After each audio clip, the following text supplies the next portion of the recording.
Alright, so in this video I'm going to talk a little bit about just different view types and how you can manipulate those. So let's start by going into the poly modeling thing here. Make sure this says modeling up the top. And we're going to add a cube by just clicking on it. If it doesn't show up when you click on it, you'll have to drag it sometimes if your settings are that way. So what I'm going to do now is let's switch our views here. So if we hold down spacebar and we right click, we are now in perspective view. Perspective view means that as you get further along, things get closer together.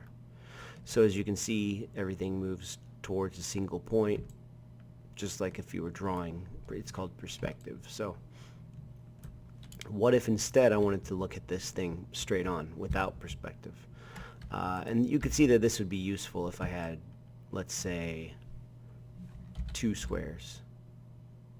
And maybe one, let me turn my snaps off. Right, there we go. And maybe you wanted one, maybe one was like this, and you really wanted them to line up perfectly. Well, it's kind of hard to do that in perspective. But if you switch to front view,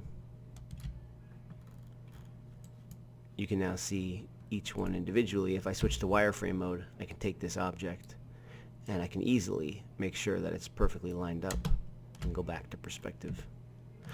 Same is true with top view. Hold down spacebar, right click, top view. If you needed to line them up that way or whatever, I could put them right on top of each other.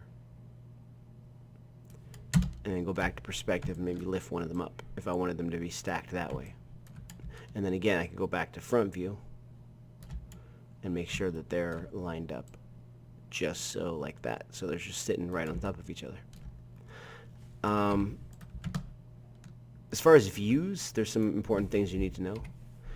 If I click 5, it's shaded.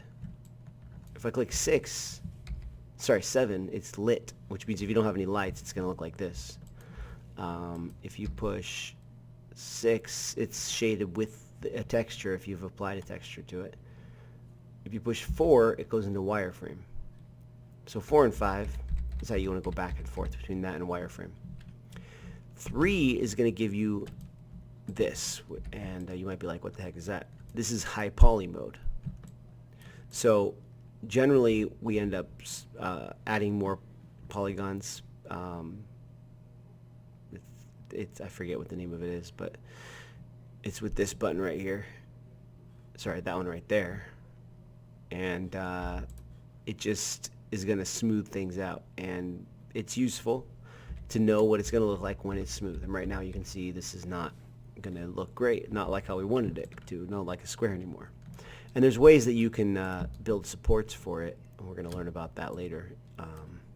But that's going to give you still a square, but maybe not a perfectly angled square. And that's mostly because in reality, squares generally are not perfectly chiseled so that their edges are 100% sharp. Generally we see edges that are more like this. And you can make them perfectly sharp if you need to, but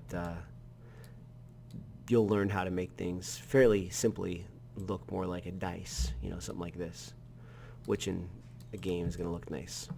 Much nicer than, say, that. Oops. Go back into object mode. So again, that looks usually better than that, which looks very old school video game. This looks a lot more modern.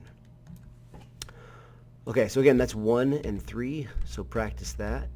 2 shows both. It gives you the vertices of both of those at the same time, which I don't usually use that much, but 4 is wireframe, 5 is non-wireframe, 6 is going to show you the material or texture if it's on it, 7 is going to show you the lighting.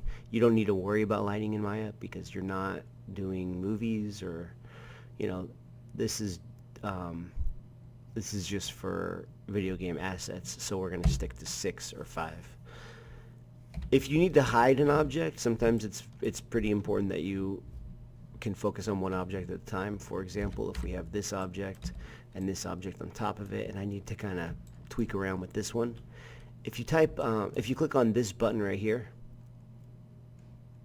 it'll isolate it. And if you click on it again, you'll see both of them.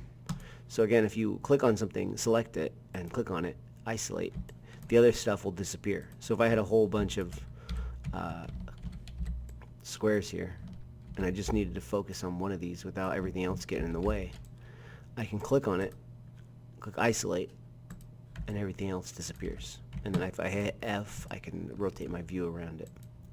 I think that's good for now. Let's move on to the next one.